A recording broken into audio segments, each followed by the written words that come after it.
তাকে জেতানোর মতো ভোটার ভবানীপুরে নেই। এসআইআরে পরিষ্কার 26 দিন অন্তর অন্তর বাচ্চা হতে পারে না।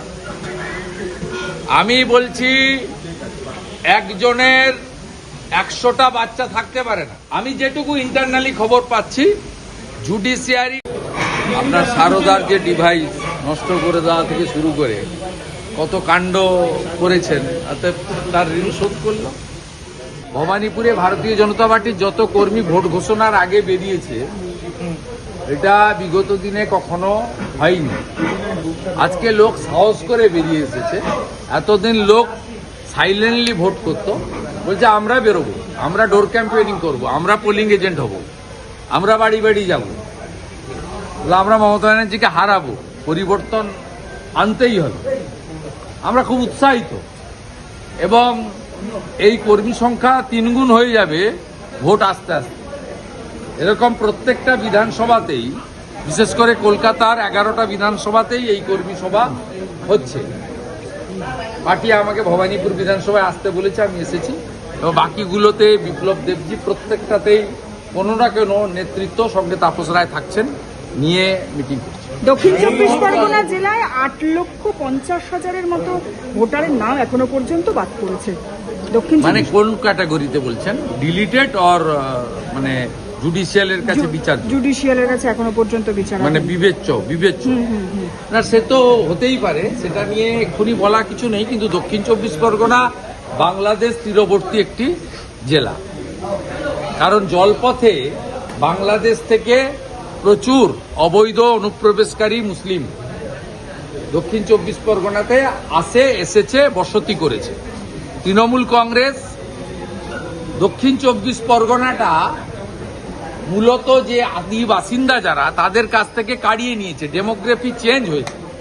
আপনি যদি আমাদের ঘটকপুকুর থেকে বাসন্তী এক্সপ্রেস হাইওয়ে দেখেন, অথবা সোনারপুর কামালগাজী থেকে ক্যানিং হয়ে গোসাবা পর্যন্ত দেখেন, তাহলে আপনি ভারতে বা পশ্চিমবঙ্গে আছেন না অন্য কোথাও আছেন, চোখের সামনে আপনি দেখতে পাবেন কিভাবে ডেমোগ্রাফি বদলেছে। ভাষার কিভাবে ভাষা পরিবর্তন আপনি ওখানে গেলেই বুঝতে পারবেন। ভয়ঙ্কর ডেমোগ্রাফি যে জেলাগুলোতে চেঞ্জ হয়েছে, জনবিন্যাস বদলে গেছে। এই বাংলাদেশি মুসলিমদেরকে আনিয়ে অবৈধ আধার কার্ড, এপিক কার্ড এসব করে মমতা বন্দ্যোপাধ্যায় যে কাণ্ডটা করেছেন, সবচেয়ে বেশি ক্ষতিগ্রস্ত হয়েছে দক্ষিণ 24 পরগনার। সেখানকার যারা অরিজিনাল বাসিন্দা, তারা আজকে সংখ্যালঘু হয়ে গেছেন। তারা আজকে জমি জমা বেচে একটা ছোটখাটো বাড়ি, ফ্ল্যাট কিনে কলকাতাতে পালিয়ে আসতে বাধ্য হয়েছেন। এই জন্যই দক্ষিণ 24 পরগনাতে 8 লক্ষের বেশি আমাদের যে বিবেচনায় এসেছে। আমার বিশ্বাস জুডিশিয়াল অফিসাররা খুব দক্ষ, তারা পেপারসের উপরে যাবেন এবং ডিজিটাল ফুটপ্রিন্টের বাইরে তারা কিছু করবেন না, কারোর কথায় প্রভাবিত হবেন না, ডিএম এসপিদের চাপের কাছে নথি স্বীকার করবেন না এবং সঠিক বিচার হবে। মতুয়া প্রভাবিত এলাকাগুলো থেকে এখনো পর্যন্ত যা খবর আসছে, তাতে হচ্ছে বিচারাধীন বলুন বা বাদ যাওয়া বলুন, সংখ্যাটা কিন্তু যথেষ্ট বেশি, এমন খবর আসছে। যথেষ্ট বেশি মোটেই নয়, কিন্তু আছে। 2002 সালের পরে যে সমস্ত শরণার্থী এসেছেন, তাদের তো সমস্যা আছে। তবে আপনাদের আমি বলতে পারি, ভারত সরকার যেভাবে উত্তর 24 পরগনা নদিয়াতে যে 90,000 সিএ অ্যাপ্লিকেশনকে দ্রুত নিষ্পত্তির উদ্যোগ নিয়েছেন, তাতে তারা খুব অল্প দিনের মধ্যেই নাগরিকত্ব পেয়ে যাবেন। আর যেদিন নাগরিকত্ব পাবেন সেদিন ভোটার হয়ে যাবেন। এই সমস্যার সমাধান হয়ে যাবে।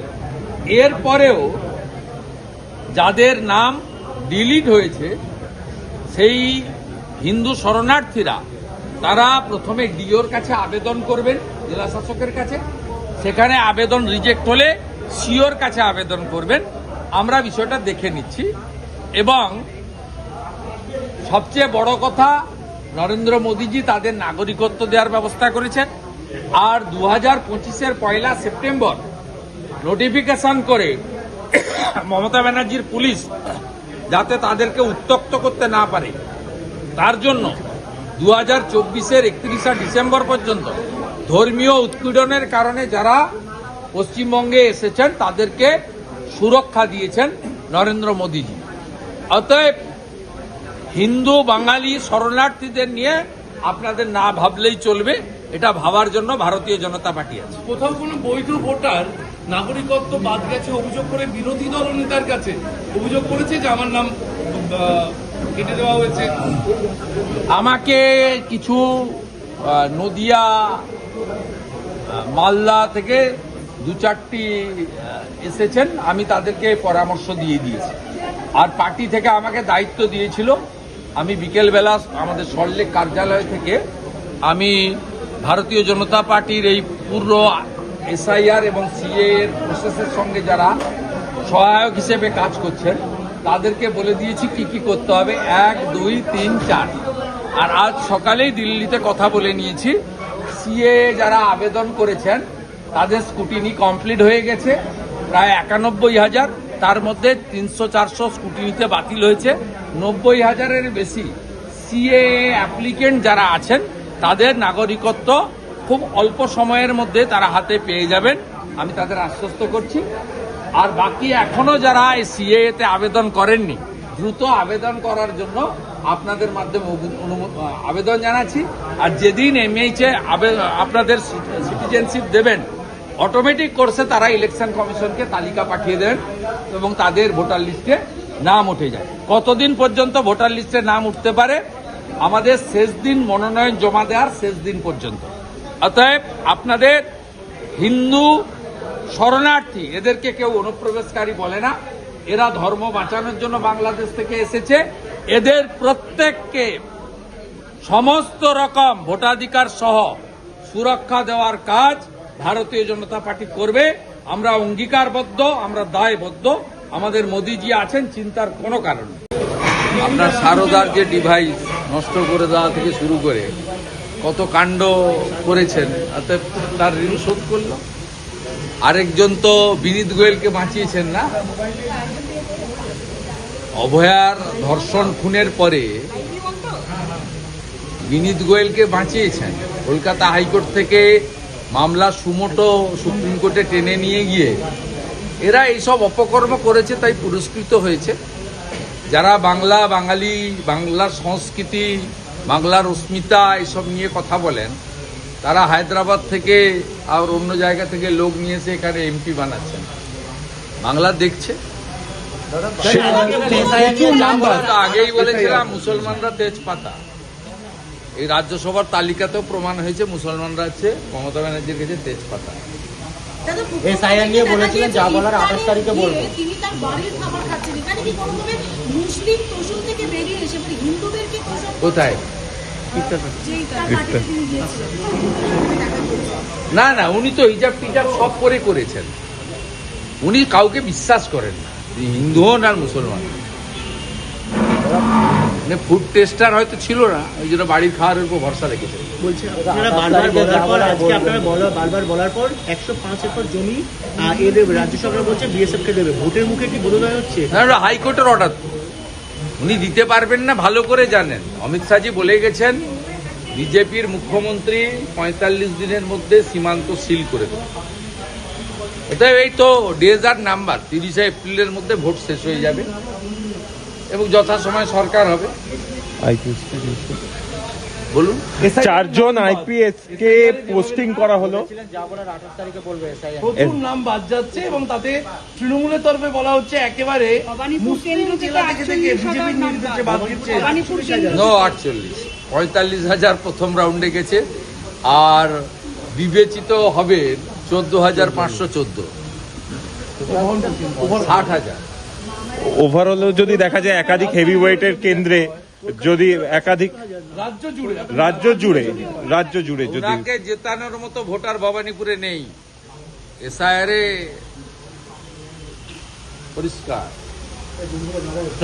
রাজ্যের 4 জন আইপিএস কে পোস্টিং করা হলো, যে ছবি আদায় পোস্টিং কৃষ্ণনগর, মুর্শিদাবাদ।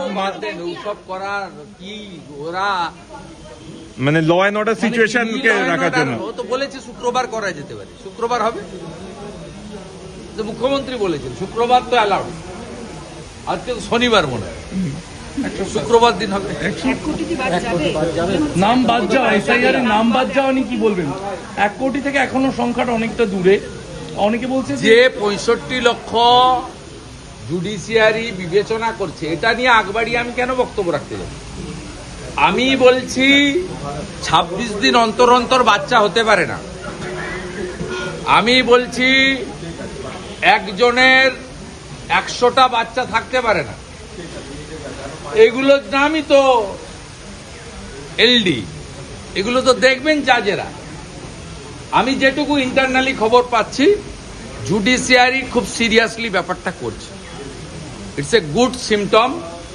এবং তারা কখনো কারোর দ্বারা প্রভাবিত হন না, তারা ডকুমেন্টসের উপরে করেন। এবং এখানে ডকুমেন্ট ডিস্ট্রয় করারও জায়গা নেই। আমি ইচ্ছা করলেই কিছু করতে পারবো না, কারণ ডিজিটাল ফুটপ্রিন্টের উপরেই বিবেচনাটা হচ্ছে। ওটা আমি আপনি চাইলে চেঞ্জ করতে পারবো না। প্রথম দফায় 58 লাখ, তারপরে অ্যাবসেন্ট ইত্যাদি মিলে প্রায় 5-6 লক্ষ, এই করে 63-64 লক্ষ তো বাদ গেছে, বাকি 65 লক্ষ বিবেচনায় গেছে। আমার কাছে অফ দ্য রেকর্ড একটা তথ্য আছে, কিন্তু সেটা আমি বলছি না। বিএলও নাম বাদ, পুলিশ আধিকারিকের নাম বাদ, এরকম একাধিক বিষয় আছে। তৃণমূলের প্রথম থেকে তৃতীয় সব সারি নেতারা নিয়ে পড়েছে আপনার নন্দীগ্রামের ভোটার সংখ্যা কমে যাওয়া নিয়ে। বলছে মাত্র 1956 বলে জিতেছিলেন, এটা প্রমাণ হচ্ছে যে আরো উনি আবার হাঁটবেন। কোন সব নেতারাই নেমে পড়েছে বাস করে। ও ভবানীপুরের কাউন্টার করার জন্য বলছে। আমার মৃত ভোট, অ্যাবসেন্ট ভোট দেওয়ার কোনো দরকার হয় না। এবং স্বাভাবিকভাবে কত বাদ গেছে দেখবেন। এখানে তো 65-60 ভোটার বাদ গেছে। ওটা নিয়ে একটু কম কথা বলুক। আমি তো ওদের 3 বার হারিয়েছি, শুধু 21-এ নয়, পঞ্চায়েতে আমি হারিয়েছি। 17টা গ্রাম পঞ্চায়েতের 11টাতে আমি হারিয়েছি, 2টো পঞ্চায়েত সমিতি হারিয়েছি। আমার লিড ছিল 2000, অভিজিৎ গাঙ্গুলির লিড হয়েছে 8200। এই যে জুডিশিয়ারির কাছে গেছে 10,000 ভোটার, এর মধ্যে তো 9,000 মুসলমান। বিএলও বিভিন্ন এ বাঁচাবে এদের? বিএলওরাও নিরাপত্তাহীনতায় ভুগছে। বিভিন্ন বিএলওর নাম বাদ, পুলিশ আধিকারিকের নাম বাদ। তারা বলছেন আমরাই এসআইআর করছি, আমরাই সেখানে এখনো এর পদবীর ভুল আছে, এ আছে। এর জন্য দায়ী মমতা ব্যানার্জির নিয়োগকৃত বিএলও এবং ওরা। এরাই জটিলতা করেছে। এদেরই নিষ্পত্তি করে দেওয়া উচিত ছিল। মাইক্রো অবজারভারের অ্যাডভাইস নিয়ে বিএলও কে অ্যাপয়েন্ট করেছে? রাজ্য সরকার অ্যাপয়েন্ট করেছে। বিএলওরা ভুল করেছে, তার দায়ভার তো রাজ্য সরকারকে নিতে হবে। আর এই রাজ্য সরকারে তো সবাই ল্যাম্প পোস্ট, একটাই তো পোস্ট মমতা ব্যানার্জি।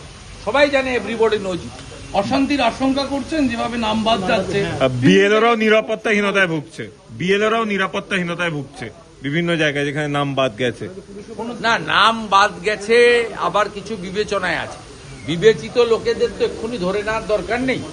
তবে আমি যেটুকু শুনেছি, গতকাল শুক্রবারের প্রেয়ারের পরে ইমাম সাহেবরা পুলিশের অনুরোধে বা চাপে সব জায়গায় বলেছেন আপনারা কেউ ঝামেলা করবেন না, আপনাদের বিষয়টা দেখা হচ্ছে। এটা 1 নম্বর পেয়েছি।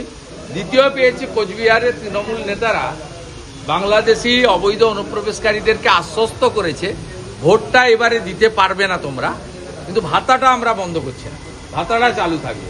তারা বলেছে আমাদের ভোট দেওয়ার দরকার নেই, ভাতাটা চালু থাকলেই হবে।